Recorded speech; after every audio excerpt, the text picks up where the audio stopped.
Hi there, I'm James MacGregor, publisher of the Silicon Valley San Jose Business Journal. And I'm Kailesh Karavadra, San Jose office managing partner of the accounting firm Ernst & Young. On May 31st, the Business Journal, along with Ernst & Young, hosted our first ever Secrets of Success of Leading CFOs breakfast. And the panel included Deepak Ahuja of Tesla Motors, Renee Budig of Sendit, George Davis of Applied Materials, and Steve Sordello of LinkedIn. The conversation was moderated by the Business Journal's web and research editor, Cromwell Schubarth.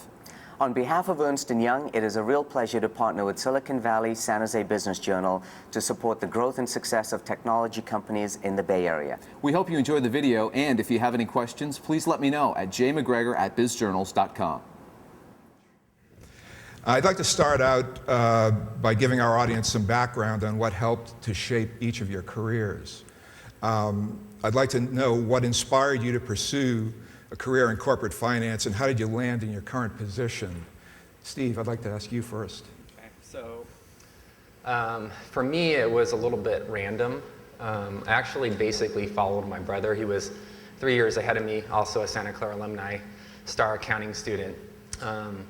Historically, my family were farmers, so I kind of randomly walked into finance, got a good job at Syntex out of school, and from there, just really was passionate about it. I seem to remember hearing that you worked in the family orchard at one time. Yeah. So I did that growing up. My parents were fruit farmers, so apricot, walnuts, prunes, cut and dried apricots here in the valley. Parents were both born and raised here, and that was something I learned I didn't want to do. So when I was in school, struggling with what to do, followed my brother, and as soon as I was in the field of finance, I found my passion. Great. George, what landed you at Applied, and how did you get into this profession?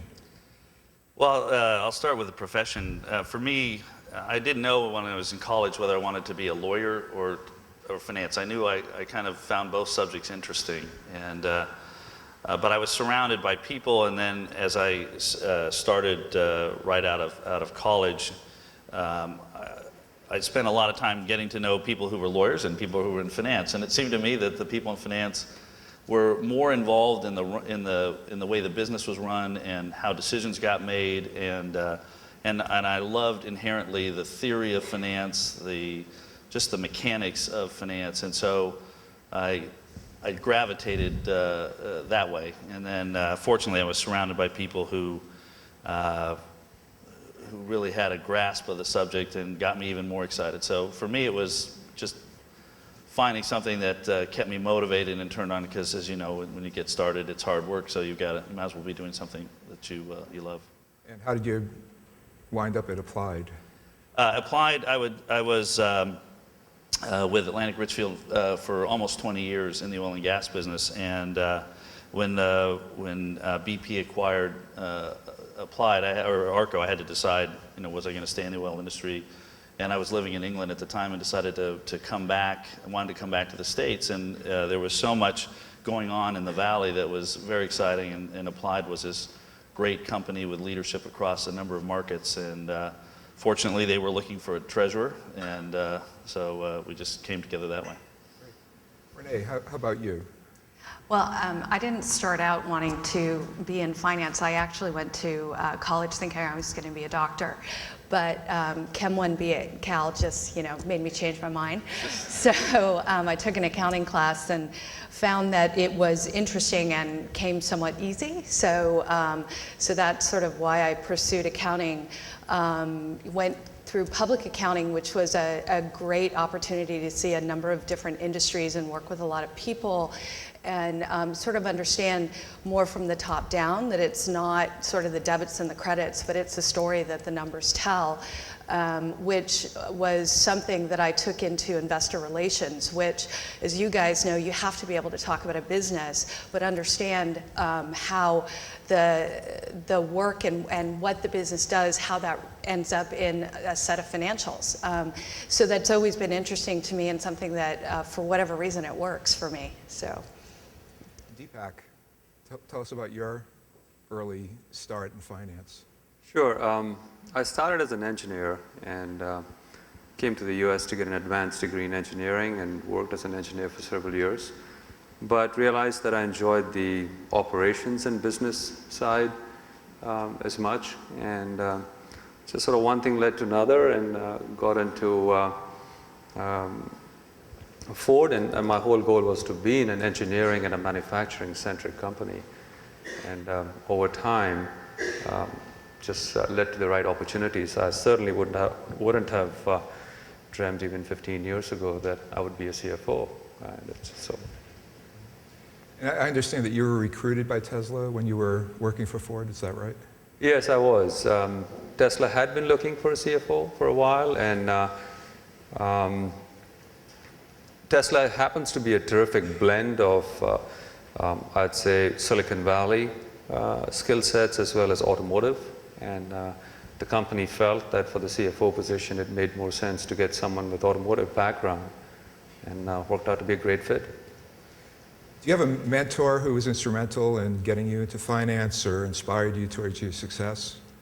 I think it's always good to have mentors in life, especially for the young folks sitting here from Santa Clara. You should always look out and proactively nurture those relationships. Certainly helps. One of the bits of advice that helped me a long time ago was when one of my mentors told me that if you want to get promoted, you want to behave and think and perform at that level first, and show that to your management. And I thought that was a pretty simple bit of advice, especially when you're young, to change your mindset. So yeah, it does help. Was there a key person that you'd like to single out? Nobody specifically, just over time, as you build relationships and as you move in the organizations. But certainly that is something as a young person one should nurture and value. Renee? Yeah, at public accounting, I worked for one partner who was particularly tough and difficult, and it was one of those things that I sort of wanted to prove myself, and he really forced me to work a lot harder, and used to tell me that the reward for hard work was more work, and I was like, bring it on, and so I've always kind of taken that with me, and as I've gone to different jobs, as new opportunities have been in front of me, I've always kind of asked for them. Maybe I had the experience or maybe I don't, but I've learned that by asking, a lot of times people are just appreciative and they show that you're interested, and so they'll take a chance. Mm-hmm. George, did you have a mentor? I was very fortunate. I had two people that really played a big role for me, and they a little bit different approach. The first was Ron Arnault was the CFO at ARCO for many years, and ARCO was a strange little company. It was about the 7th largest oil company in the U.S. at the time, but it was seen as having this extraordinary finance organization. It was really because Ron Arnault hired from, it was determined to hire the top finance professionals at the top schools and then give them a lot of license. And so we did a lot of things, from capital structure innovations to other things that really were far ahead at the time. And for somebody in that environment, it was a great learning experience, and the expectations were very high. And so he personally mentored probably 40 or 50 of us in a way that I think the energy level, just to, first off, to be the CFO of a major company, but then to take that personal time. Now, it wasn't always pleasant, but it was always insightful, and what basically his message was, look, you're all capable of doing great analysis, you're very smart, you have all the tools. Never bring me an analysis that you don't personally believe in. Always have. I don't care what level you are in the company, you have to tell me, would you do this? You have to sit in my seat every time you do that analysis. And you kind of learn along the ways when you haven't quite gotten there with him, but it was a great learning experience. The other thing was, there was this environment, and I worked for a guy named Charlie Cooley, who just retired, sold his company to Warren Buffett, which is always a good thing. But he created this environment of teachable moments. When something came up and there was something to be learned, we would kind of stop, go to the whiteboard, we'd work through, either a formula that would help you understand it better, or we'd talk through the theory behind it, or we'd, in a way that somehow we always seem so busy today, we don't take the time to really think through and give teachable moments. So I really look for a chance to provide teachable moments to other people, because that for me was I can think of so many things where it just helped shape my thinking so much because he took the time to invest in me. So I look for those today. Steve, how about your mentors? Yeah, so I've never really had a formal mentor. I've had a number of people obviously give very good advice along the way. I think an informal mentor that has really helped me throughout my career is a guy named Skip Battle. He was one of the managing partners at Anderson Consulting. He's been on a number of boards, and when I was at Ash Jeeves during the .com kind of implosion, when tough times really hit, he came off the board to be CEO, and he put me in the role of CFO. And that was a very difficult environment. We had 80 million of cash, our market cap was 30 million, so people just figured we were going out of business. And to have someone like him with the experience, the calm demeanor, the coaching through that period as a first-time CFO, as rather young, as 30, 31 years old, in that environment was tremendously helpful in my career, and I just learned by watching him. And he would give advice at various difficult times. And throughout my career, whenever I had a kind of a major area, I would turn to him. He's actually on our board now at LinkedIn, partially due to that relationship. So he's probably the most, again, more an informal mentor, but been extremely valuable. If you had to pick a key personality trait for success as a CFO, what would it be? George? Resilience, I think, would be the one I would point to, with a close second, a sense of humor and irony. Renee? I think honesty and directness. So giving people feedback and being truthful. I think that's how people learn and people appreciate me. Deepak? I'd echo all of those and add the ability to work with the operating team and really get into the business, be a advisor, consultant in an open, honest manner so that you don't look threatening is certainly key to the success of the company and as the role of a CFO. Steve, how about you? Yeah, echo clearly all those. I think also the skill set to kind of create leverage in the organization in a way that supports the business through high quality, fast decisions in terms of the structure that's put in place, and having success working with the management team, but also the extension of your team and their support structure within an organization is something that creates a lot of leverage if done properly. Now let's describe the similarities and differences between being a CFO in each of your companies. Each of your companies is fairly different. How many accountants do each of your companies employ, and how big is the financial workforce where you are? Steve?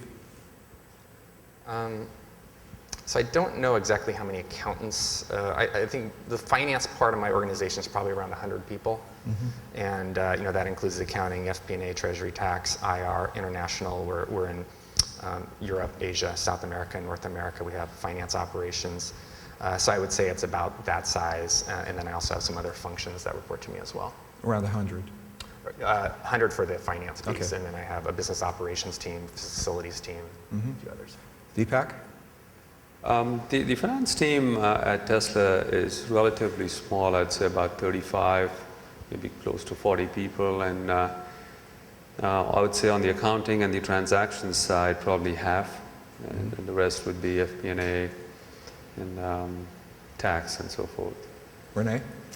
I have 5 accountants, and my total finance staff, if you include FP&A, is 11, 12 if you include me. So, small. How about you, George?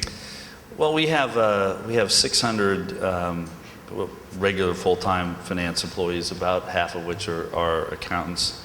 But we also increasingly have partners who cover a lot of our offshore activities and transactional activities, and that's probably another 300 people.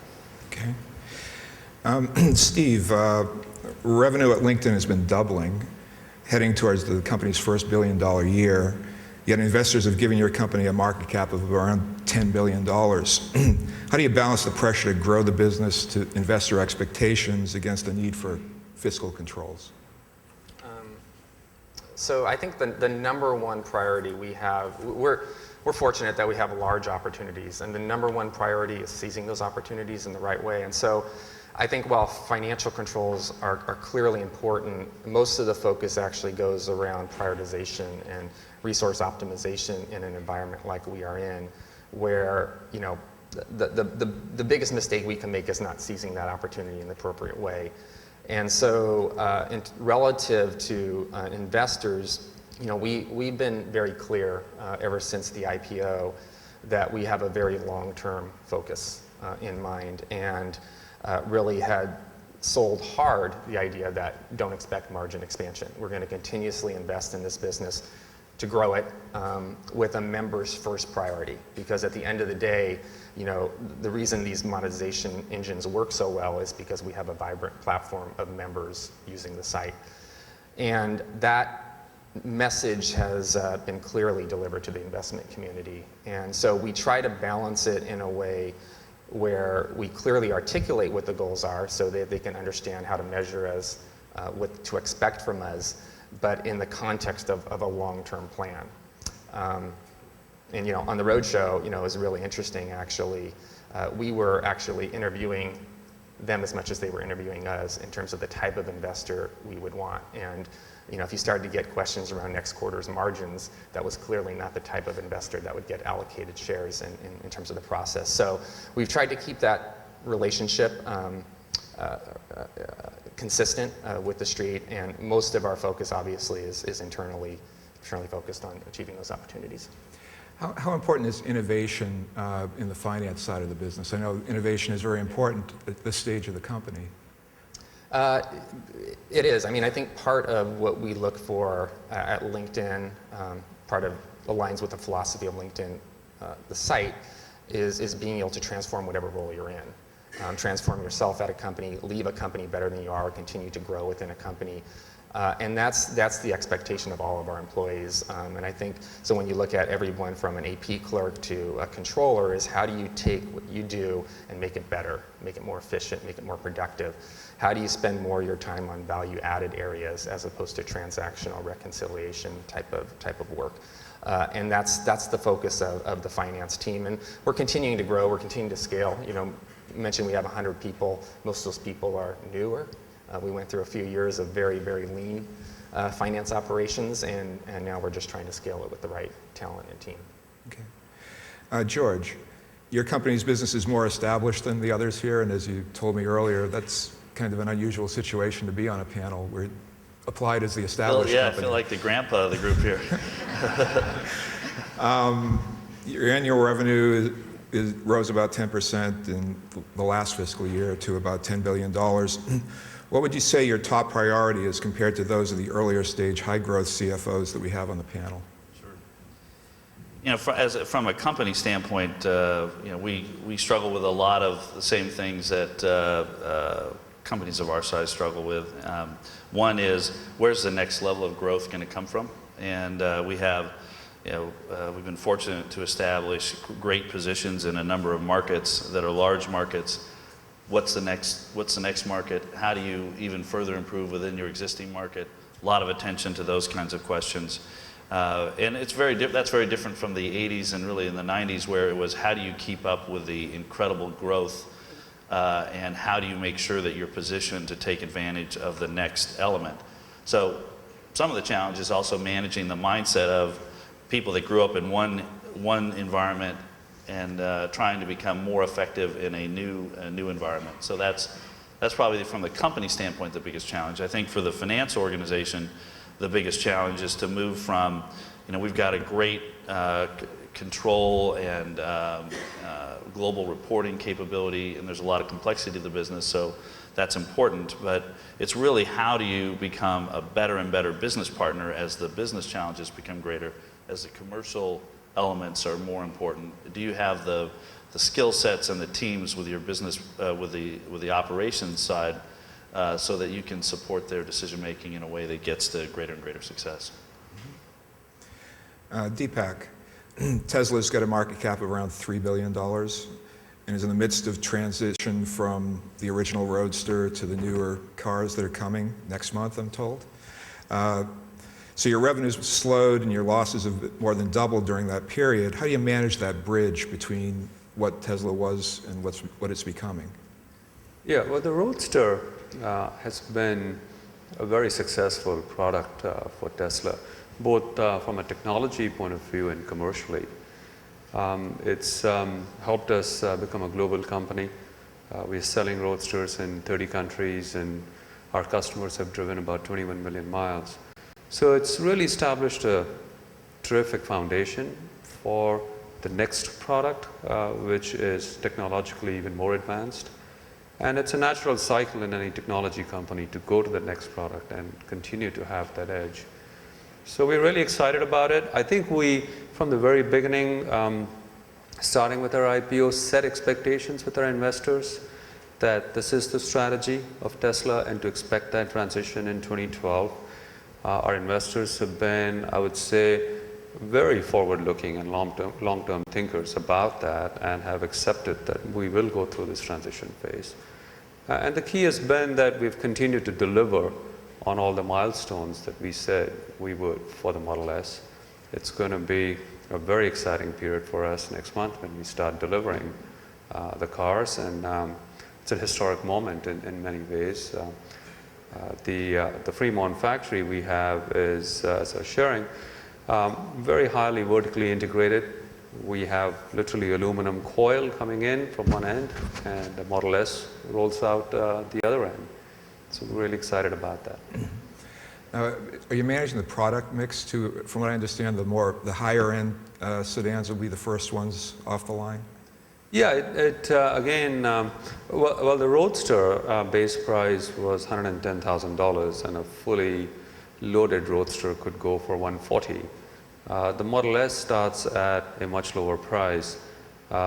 The initial few would be in the $80,000+, but then over the next 6 months, we'll bring it down to our base car, which is at $50,000. So we'll be at literally half the price of our first product, and it's technologically and functionally far more ahead of the Roadster.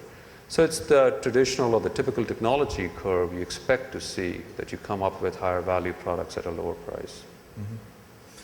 And Renee, Usendit is still a private company, so we don't have the type of market cap number that we have for the public companies here. But your company's regularly placed highly on the Business Journal's fastest growing private companies. I believe that you're probably approaching $50 million in revenue if the trajectory is continuing. How much of your job is helping to drive growth versus control costs? Well, the two aren't mutually exclusive. Okay. We're a high growth company. Last year we grew over 60% top line. We expect to grow well above 50% this year. And so you have to invest to drive growth, but the key is to make sure that those investments make sense and that growth is profitable. So we actually have a lot of discipline, and my FP&A folks really play a big role in the decision support in terms of the initiatives that we take to drive growth, making sure that there's a reasonable return on investment. We don't want to spend more to acquire a customer than their lifetime value will contribute to the top line. So we're constantly doing that type of math. We're also looking at how can we make smart investments in terms of getting to scale, focusing on how do we improve our systems and our processes so that we can leverage more, outsource capabilities, tools, outside specialty developers, those types of things that'll just help us bring product to market faster, add more features to the product set, and again, continue that cycle of growth. So I'd say they both go together, although we're pretty tight with managing costs, though. We have to be. Yeah. Is there an IPO in the future? Well, we're focused on executing and growing a great business, and, hopefully, right? Okay.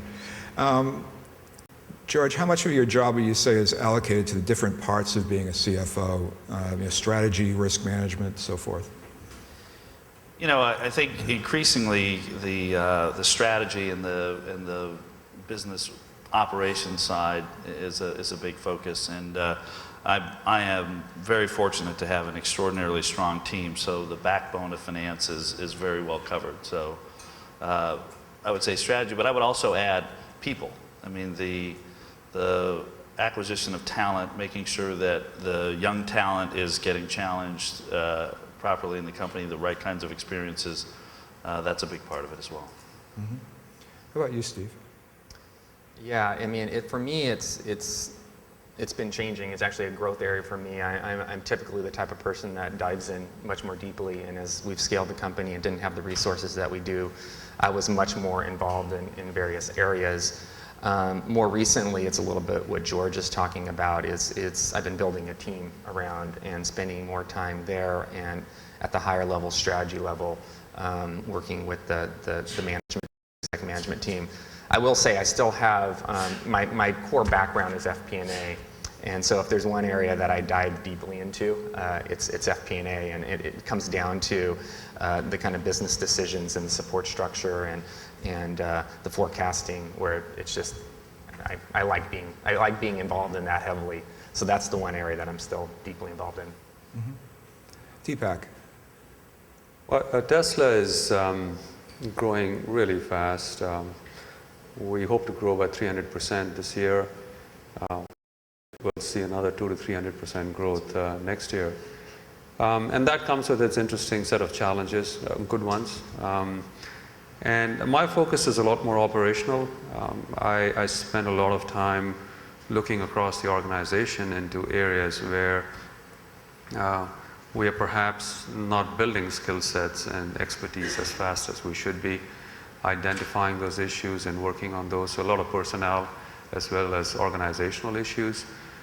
Our vision as a company is to make Tesla as one of the most compelling car companies of the 21st century.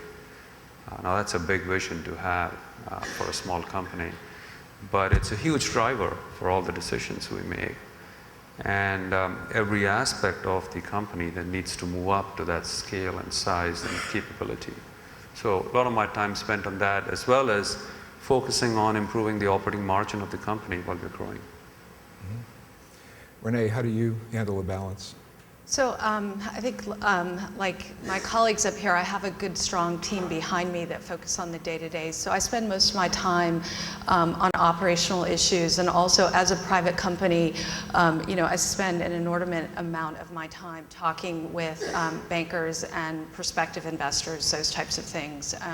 Probably more than half my time is spent on that. But I like the strategy part better, so.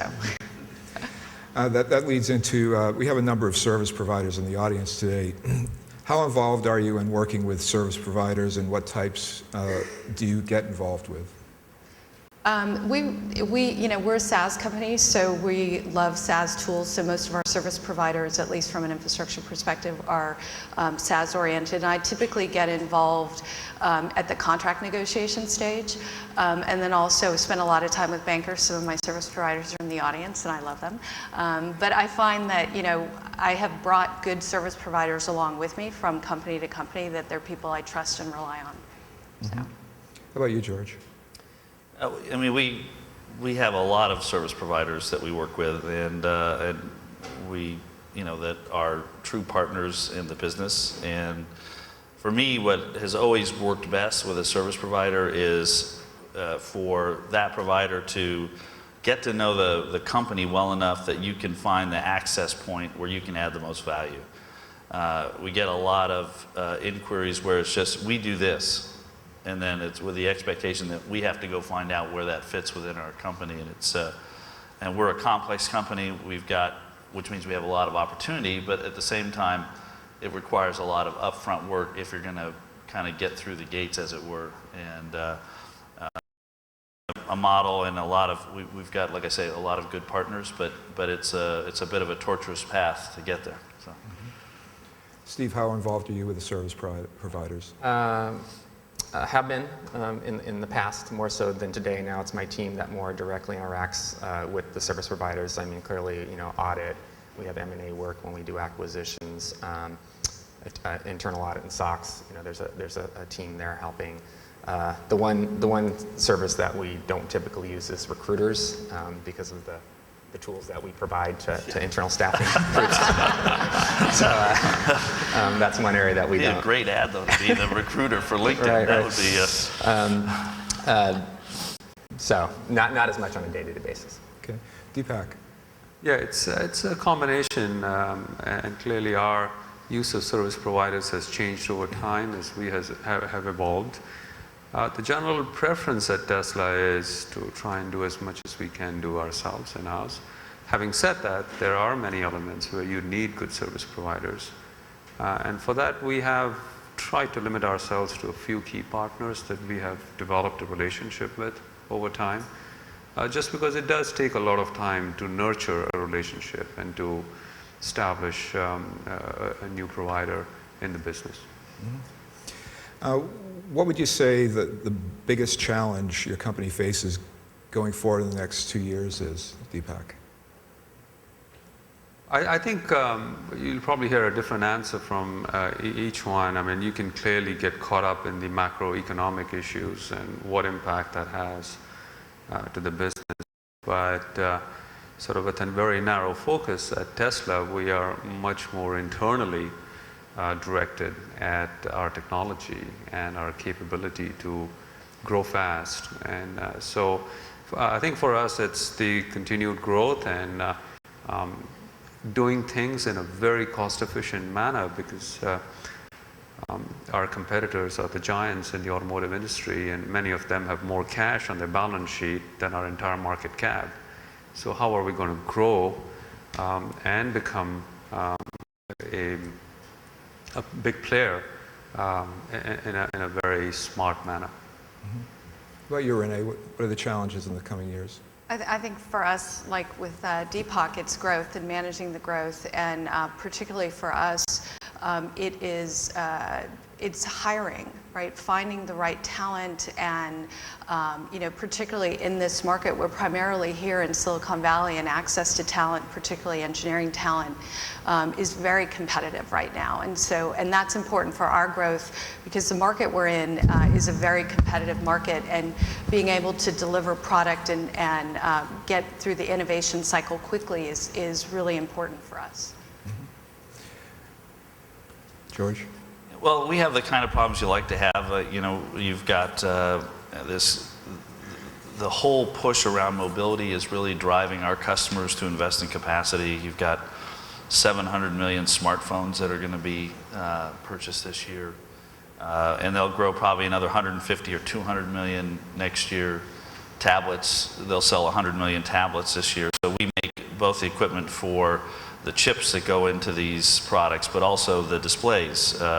We deposit on the glass to create the high-end displays that all of these devices do. So we have this incredible push, which is great, but you also have these consumer cycles that we're learning to deal with that we never had to deal with. So when Apple comes out with a new phone, that actually fundamentally changes the requirements of the supply chain across a number of places, and so it's learning to deal with a consumer cycle as opposed to kind of a more ratable industrial cycle that drove a lot of the growth and expansion of the business in the past. So harder swings, so it's just a little bit of a management challenge. We've been very cyclical in the past, but I would say now it's with the consumer effect and also the macroeconomic issues that are going on. You get very large, the growth trajectory is beautiful. We love it, but it's managing through that's exciting.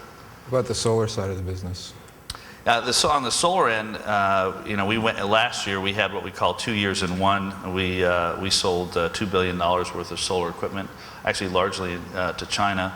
And what you're seeing this year is a tremendous amount of capacity being absorbed, even as the market continues to grow faster than expectations. The price of solar cells has come down so much that compared to retail electricity, it's a good deal, and it's moving towards wholesale. So But this year, there's so much capacity, there's just virtually no buying. And so we'll be 25% of the size of the business this year that it was last year.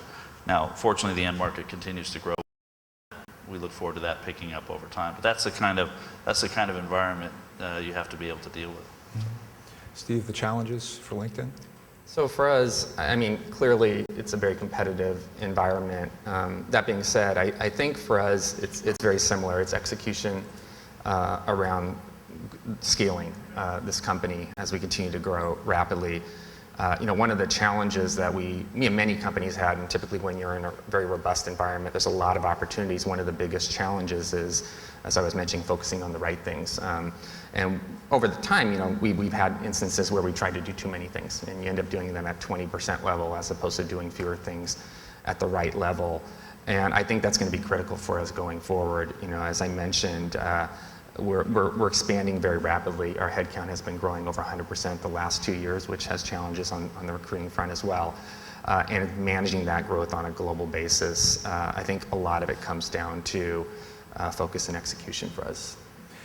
Two of you have brought up the recruiting and talent crunch in the Valley.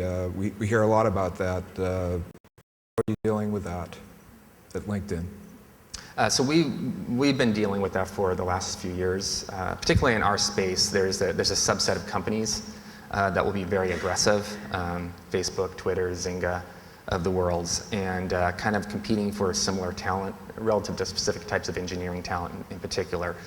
And I think we've done quite well, actually. But it is difficult, and some of the comp gets pushed up to levels that you wouldn't normally be comfortable with. But what we need to focus on as a company is finding the right people, the people who really want to have impact and not necessarily try to compete on just a dollar basis. Because like I said, in terms of the transformation of philosophy, we want people who want to come to LinkedIn to be able to drive the business and make change. And I think that's where we've been successful in getting, having the talent bar that we have it raised to. But it is environment. And also that being said, I think there's still here within the valleys where you'll find most of the talent. And so we've had discussions historically about, are there other areas where you can start to increase your engineering talent? And so far to date, we've chosen to still house everybody here in Silicon Valley, both for managerial reasons, but also for just where the core talent is. And the universities here are good feeder systems as well. What about you, Renee? You mentioned the talent crunch. How do you deal with it, with the size and scale of Usendit? I think, so we've been hiring a lot lately. I joined the company 2 years ago. There were 80 of us, and now we're over 200 today. And there's been turnover, and we're recruiting from the same talent pool as Steve is. Probably lost some people to you. But what we're finding is that we're starting to think about expanding mostly up to San Francisco because and putting a small office up there because there's types of developers that just don't want to come down to the South Bay. So we still believe in keeping it local. We're not looking to outsource in part because we are a small company, and outsourcing, and spinning up a dev center, even if it's somewhere else in the US, it's a different time zone, and it just introduces complexity that when you're small, we don't want to have to deal with. And to Steve's point, the talent is really here in the Valley, and this is where people are coming. It is driving up the compensation, and so we are doing things internally to incent employees to refer their friends in, and we've got fun little contests, and there's all kinds of stuff like that. And we've found that the greatest source of leads are our employees because they're happy and they want to share that and bring people in to continue to develop the company into a great place to work. So that's been working well. How about you, Deepak? How do you deal with the talent crunch? Yeah, we, given our unique business, tend to hire globally for people. Our approach is to go find the best engineers and the best manufacturing people throughout the world. And for example, we find terrific innovative engineers in Germany and in many parts of Europe. So we've actually we have full-time recruiters in Europe to find people for us. A few in Asia as well, but we are finding the best people is a challenge. You're right. You're growing at an amazingly fast pace. But we do find people who want to come to work for Tesla who are really passionate about cars and about changing the paradigm of electric vehicles. So we definitely look for that passion to come to work, since it's not necessarily an easy environment when you're trying to achieve a lot and you have limited resources. George, how's the talent crunch effect applied? You know, I think much of what everybody said. I think one of the challenges is the Valley becomes almost like a zero-sum game. So we're all chasing talent, and it's one of the reasons why the government's attitude towards the H-1B visa caps is so destructive for the Valley. We need to bring talent in here from wherever we can, and that's been one of the great engines for the companies over the past 30 years, and I'm concerned about that. But we do, like a lot of other companies do, we have technology centers all over the world now, and where you can get the talent and where you can concentrate activities. It's challenging, you know, the 24/7 part is challenging, but if you concentrate activities, you can actually overcome most of that. Let's stay on the global economic situation for a second, because Applied, a good part of your business is global. How much of it is overseas? About 80%. 80%. Yeah. What's the effect of the situation in Europe been on you? You know, it's more of a contagion type effect because it drives consumer demand.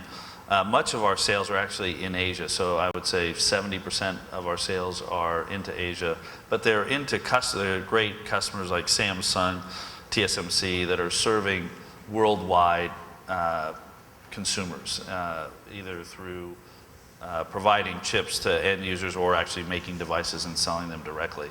And so, you know, the Eurozone is still the world's largest economy. So, you know, to think that it can have struggles and the rest of the world isn't going to be impacted by that is hopeful, I think, at best. And you know, you certainly see more caution throughout the world because of what's going on there. Have you had to take any measures to minimize your risk with Europe? Not particularly. The customers that we have there are strong, and so, but it's really more your expectations for demand and again, you know, what are the scenarios that you have to plan to as a company if there is a serious you know, fall off in Europe that affects the rest of the world. I think everybody will have to have a plan to deal with that in terms of what their next year, 18 months looks like. How about you, Deepak? Any fallout from Europe with Tesla? Our growth internationally is going to be in Europe and in Asia. So clearly what happens in Europe, especially in 2013 when we start selling cars in Europe, is going to significantly have an impact both from a revenue point of view and our cost structure. I think George's point as well, that it's the issue of contagion rather than just what happens in Europe. And to the extent it slows down the global growth engine, it definitely has an impact on consumption, and automotive consumption is especially discretionary. And so one can see an impact on that. Now, hopefully, our products, at least in the first few years, are going to be bought by folks who want these products, who are early adopters. So maybe there's a bit of an insulation to our business, but long term, hopefully we'll get past that cycle by the time we are expanding even further. How about LinkedIn? How much of LinkedIn is overseas and how much domestic? So about 36% of our revenue is overseas. About 60% plus of our member base is outside the U.S., so we're continuing to close that gap. I think relative to Europe, you know, we're a business where our business lines are hiring and advertising, so very correlated with macroeconomic environments. So we definitely feel headwinds in regions like Europe where they suffer. I think we're still in a mode where we're relatively nascent with the solution that's unique, and so we're being impacted but still growing through that. You know, it's relative, so we still grow nicely over 100% in Q1 in Europe, but it is impacting us on a relative basis. Our philosophy there is much the same as when we experienced the downturn in 2009 following the financial crisis here, is to continue to invest, but we'll dial we'll dial where we see things working, and hopefully, continue to take market share in that region.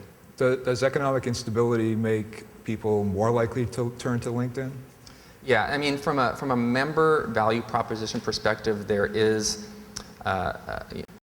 disruption, and people are looking for opportunities, whether it be job or business. If you're a small business, people turn to tools like LinkedIn to find those opportunities and get help through their network. So it does help from a member perspective, but I think product tweaks that actually drive more member engagement than those phenomenons, but it does help. How about you send it in overseas versus domestic? So our stats are very similar to LinkedIn. And about 60% of our traffic and registered users are outside of the US, but only about 30% of our paying subscribers, and even there, it's largely concentrated in English language. So the site and the service is available in English only today. So for us, we see international as a great market opportunity, but we're being careful about how we're going to go about localization. We're being pulled into Europe in particular in certain verticals, particularly media and advertising, where they tend to work with large content files and use something like us to move their files around. So we think that there's opportunity there, but again, that's an area where we need to look at the cost versus what the potential benefit is. And as long as they're willing to work with us in English right now and pay us in dollars, I don't have foreign currency risk. It's actually not a bad place to be. I'd like to talk a little bit about the Facebook IPO now, which has been a hot topic for weeks. If you had to grade its success and execution on a scale of 1 to 10, how would each of you grade it and why? Steve? I think Steve will speak for all of us. So, I mean, my view on this area is, IPO is an event. It's a one-time event, and what really matters is the long term, right? So, if it rains on your wedding day, you're going to remember it rained, but it's not going to influence the marriage. And so, what really matters is how it performs over time. And I think that's the way to look at all these IPOs. So, turn it over to George. I think, it would be hard to add to that. I think the market votes, and it's certainly been a challenging IPO from that standpoint. But it's a great company, and you cannot get around 900 million subscribers. I think it's at the heart of the mobility age. I think it's also social networking is not only a powerful social, it's a powerful political influence, and I think Facebook is an extraordinary company at the heart of it, and I think that will play out as it plays out over time. Mm-hmm. Renee? I mean, I agree with both Steve and George. I think, over time we'll forget about this, and I think it's just good to have that deal done so the market can at this point. Mm-hmm. Deepak, anything to add? There's not much more to be said. I think I think the market speaks for itself, and it's the long term that matters. So to the extent there are lessons learned, I'm sure there are very smart people at Facebook who know what needs to be done beyond. And I think the key is to just stay focused on the business, and that's what I keep hearing, that the direction at Facebook is just keep your head down, stay focused, and that's what really needs to be that transition from a private to a public company, not get too caught up in what's happening in the stock market, and ultimately your performance is based on your execution. Mm-hmm. Was there anything in particular, both you and Steve had successful IPOs that you did in that transition from private to public that was most important? I think the day we went public, well, Elon sent a note out to everybody in the company to say, I just don't want you guys to be looking at the stock market throughout the day. I don't want banter, conversation happening around the water fountain about what's happening to our stock price, and just stay focused on the business. And I think that set a good tone in the company. Clearly, there is a transition more from a financial and a PR perspective on how do you manage expectations, and all your dirty laundry is out in public. And Tesla especially is the kind of company which people either love to love or love to hate. And we get exposed to much more of that than perhaps a typical IPO or a typical public company. And you just learn to live with it. And, How about you, Steve, the transition from private to public? Well, I think one of the biggest surprises is how smooth it's been. I think it's because prior to going public, you know, in a lot of ways we were operating like a public company in terms of some of the disciplines and the predictability in the business, the forecasting. You know, we put together an IPO playbook. We actually delayed the IPO about a year and a half, laying out all the dimensions, looking at it from what was really important, not just in infrastructure, legal, finance, deliverables, but actual each line of business, our product, et cetera. And I think that really helped because we got to a stage where I think we were truly ready.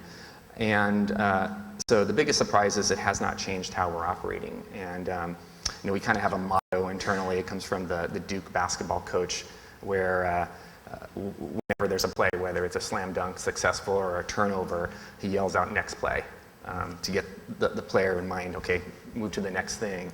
And on IPO, that was our motto. It's next play. Just continue to move forward. And the great thing is we don't have people, you know, around the water cooler talking about the stock price, which has been really great to see. And yeah, there are other constituents now that we have to factor in. There are quarterly calls.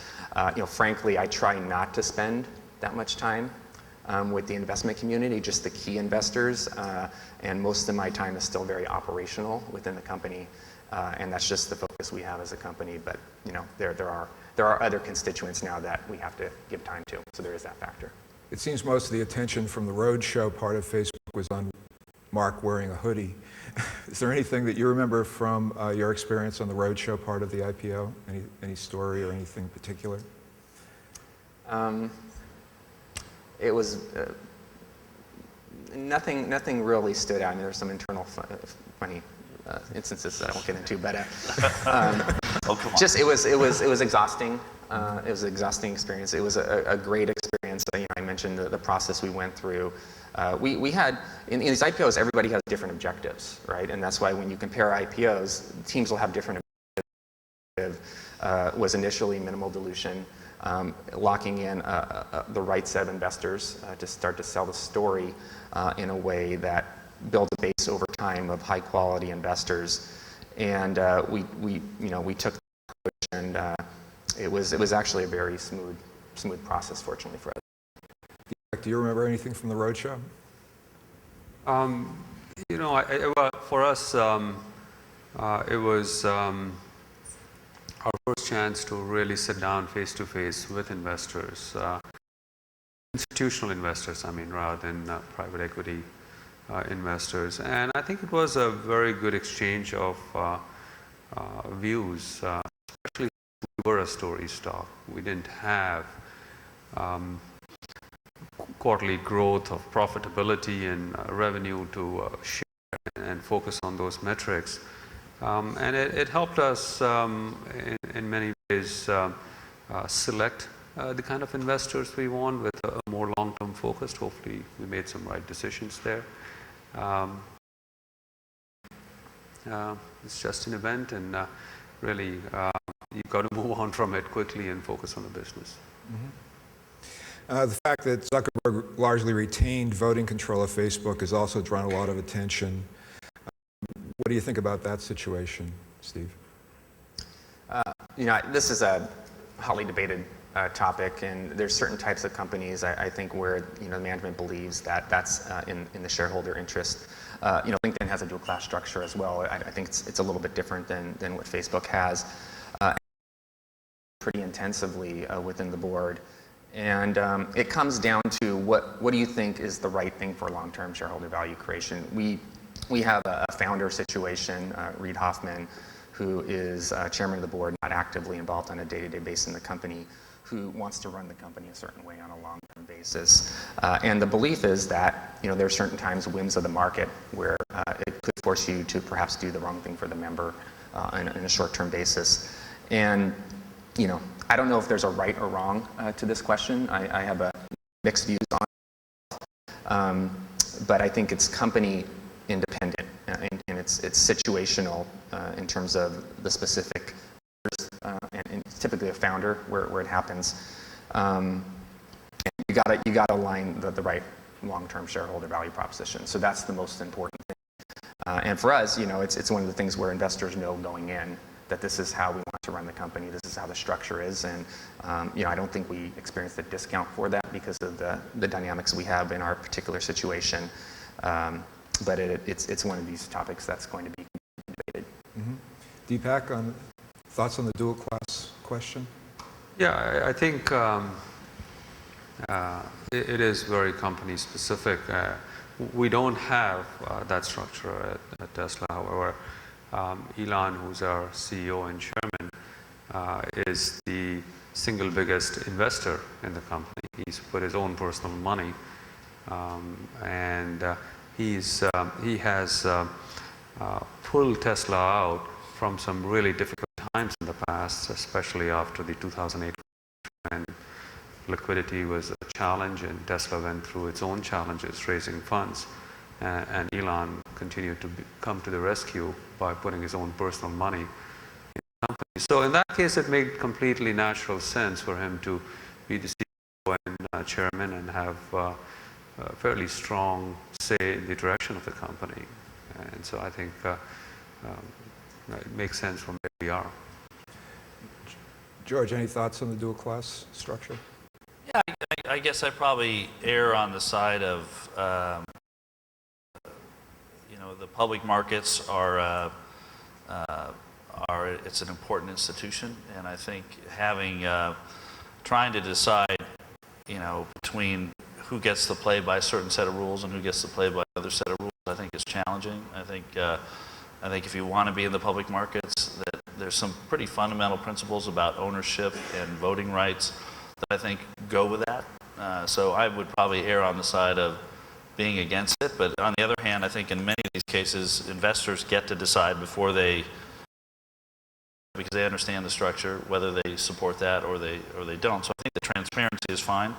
I probably would, on the whole, be negative. Renee? So most of my experience, both with public companies and then even with Usendit, is with a more traditional capital structure, voting structure. So I think, like George, it's kind of like that's what makes the most sense. From my perspective, I think, again, it's very company dependent. At Usendit, we're venture owned. Our founders are not. We have one who's still on the board. He has a minority position within the company, and so we've already gone through that transition. Mm-hmm. I'll just add, I think where you tend to see it is situations where you have kind of rock star situations, so everybody goes, oh, well, I understand it. But if there was a company where there was just horrendous performance and a very negative, and they tried to do it, people would be outraged, and they would say, this is terrible. You should never allow this. Well, so it's okay. What is the criteria, and when does a rock star not become a rock star? There's lots of examples of that. Mm-hmm. So I don't know. I just think it's worth thinking about. Mm-hmm. Renee, I'd like to start with you on the next question. Can you give a recent example of how your company's location in the heart of Silicon Valley helped you solve a problem or overcome a challenge? I think because we're a technology company, being located in the Valley is important, and it's been key for our success to date and driving our growth, both from being connected to the venture community, access to a great group of investors, as well as, again, what we said earlier, access to talent and innovation. I think just being where we are is a huge asset. If the company was located in some other part of the country, could you have dealt with these issues in the same way? I'm sure we could have, but I think it would be harder, right? There are different tech centers, and you're seeing more venture money in Boston, in Austin, in places like that. But I think talent in those areas, though, is even scarcer in terms of companies that are trying to hire in those areas. And also being an e-commerce company and a web company, that talent pool is here. It's, between San Jose and San Francisco. And you don't see that talent as much on the East Coast or in other areas, not with the density. How about you, George? Is there something that you can recall that a specific example of being here made a difference? Well, I think a lot of our engineering requirements are very similar to the semiconductor industry, and this is certainly a hub for that kind of talent. So there's an extraordinarily rich base of people that support all of our technologies. Even the work we do in solar is increasingly, solar is mostly done on silicon, and a lot of the techniques that are coming that are going to make the most advanced solar cells are using the same kind of techniques that make advanced chips. So this is a great environment for the kind of talent we need. Mm-hmm. Steve? Yeah, I mean, echo what is our... There's something unique about the Valley and the relationship of all the kind of constituents that work together and partner between entrepreneurs, VCs, universities, the many service providers in the area that over time have formed a way of working together that enables companies to be more successful. And I think just being in that environment, the talent which we talked about in terms of engineering, et cetera, has it's hard to say directly. The most direct way I can probably say it is not recent, but I believe LinkedIn would have had a harder time forming in a different region. I mean, when you think of the way LinkedIn was founded, one guy reaching out to his connections, his network across multiple of those different VCs, et cetera, entrepreneurs, started the network that created the network effect that ultimately grew throughout the States and now globally. And I'm not sure it may not have taken hold if it was done somewhere else, because that uniqueness of the different constituents working together, I think is what's. How about you, Deepak? I mean, you guys made the commitment of building in Fremont. Is there an example of how that's helped? Yeah, I think from the very, very early stages, it was super critical for Tesla to be in the Valley for many reasons. Firstly, to develop an electric powertrain, the kind of skill sets you need, the electrical engineers, firmware, hardware, software engineers, and that mindset of innovation to come up with an electric powertrain was present only in the Valley, probably no other part of this country. And also some of the initial seed money from some of the VCs that was required to give that company that head start couldn't have been obtained anywhere else. So I think being in the Valley has been extremely key, a key part of our success. The interesting thing is we manufacture in Palo Alto and export to Germany. Now, how many companies do that, right?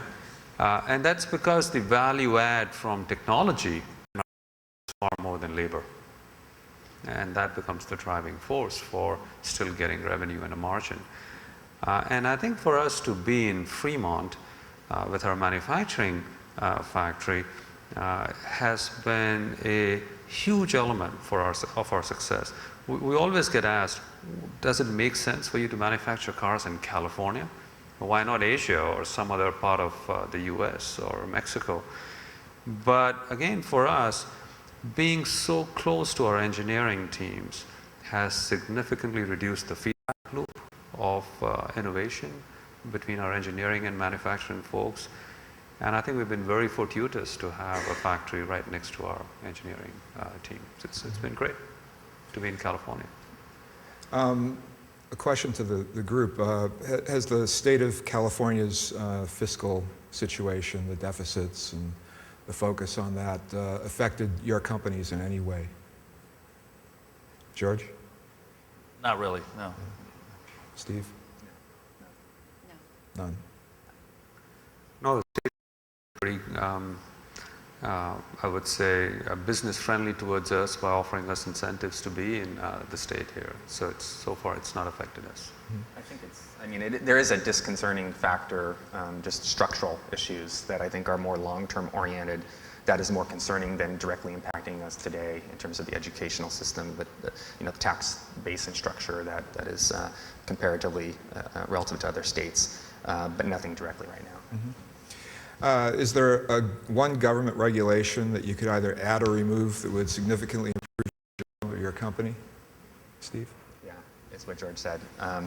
So I think taking a step back, what we believe as a company, our vision is to create economic opportunity, and we believe our platform does that. And the H-1B visa issue is one where there are plenty of very talented people that could fill very critical roles in companies, and these roles would be filled by people that would reinvest back in our state and actually create more opportunity over the long haul by creating companies.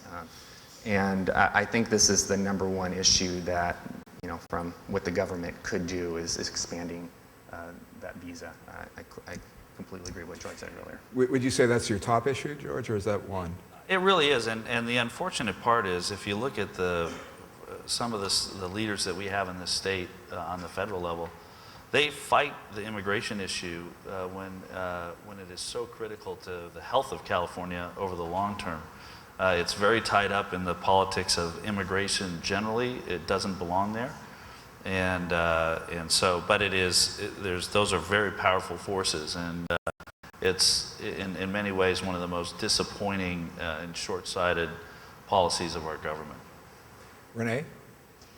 Yeah, I mean, we struggle with the HB1 issue as well, so I agree with them. I think the other thing, as a small company, the lack of consistency among the different states and even different governments around sales tax, particularly as a service provider, where we have to really think about if we hire someone in a different state, does that create a taxable issue for us? Do we have the infrastructure in place to, to be able to comply, and how do we cure some sort of non-compliance? I mean, these are non-strategic issues where I find myself spending time on and having to really think about, can you hire this salesperson in this state? Is the cost of having that person there worth the potential upside that they can deliver? Which it feels odd to me to have to worry about that. But again, it's because I'm a small company. I don't have a large tax department or the systems or infrastructure to help that. And there's no consistency. And if you don't understand it, you find yourself in trouble without realizing it. How about you, Deepak? What's at the top of your regulatory wish list? I think from a broader perspective, the engine to growth in especially Northern California is the innovation and formation of new companies, and having a tax structure which is friendly to new companies as they transition and grow from huge losses to profitability, and then the tax and the income tax structure that is there. I think there's room there that can certainly benefit and accelerate growth. Okay, we're about to wrap up here, but I'd like to know if there's any words of advice each of you would give to those who aspire to someday be a CFO. George? I think one of the things that was really pushed on me when I was young was don't put yourself in a box. You can always look at your job and say, oh, I'm responsible for financial reporting in this division. If you can step, where does this fit in the overall running of the business? What do I need to know about the business? How do I engage, outside of the borders? People will always want to put you into a box and try and keep you in a certain place. I think if you're going to be a CFO and effective, or just effective in any part of the chain, really being engaged in the broader business issues, understanding context, not being afraid to venture out intellectually and in terms of how you form your views, I think that's one of the important steps to take. How about you, Renee? Words of advice? So I would echo that. I also think that it's always good to, as a finance person, you don't want to be the person that says no. What I always tell my staff is try and help solve the problem, don't become the problem. So, the way you add value, particularly in what's perceived as a back office role, is to elevate yourself into the front of the line of discussion, be involved and engaged early, understand the business, so that way you can add value and help solve problems. Any words of advice? Yeah, I think these are all great words of wisdom, and I fully echo that. I think putting yourself in the shoes of other people. As a CFO, as the finance head, one can appear to be the form of authority or the person who says no, and how do you overcome that in an effective manner? I think the CFO plays a huge role in terms of being able to step back and look across the whole business strategically, which only the CEO can probably do, because everybody else is caught in their own chimney. And to the extent the CFO can step back and look at that and provide guidance to the different constituencies, that can be a very valuable role to play. How about you, Steve? Any closing words of advice? I mean, I think it's tying together. I think one of the areas is being able to go out of your bounds, as George mentioned, but also whether you're a CFO or not in your current role. And I talked a little about this earlier, look how you can transform that role for the better. Working with the different business partners, seeing yourself as a player in terms of adding value to the organization. And I think if you do that and you take different roles along the way, you may be in accounting, you may be in FP&A, you may be in different functions, you're getting different experiences. Whatever role you're in, take a step back and help transform that role. And that'll help you move on to the next area with the focus of value add, which typically ties to understanding the business, your business partners well and what their needs are, and then obviously hard work and delivering against that with passion. So that to me is what it's about, regardless of the role you're in, and that's going to help you advance in terms of your ultimate objective. Great. I'd like to thank our panelists for joining us this morning. Let's give them a round of applause.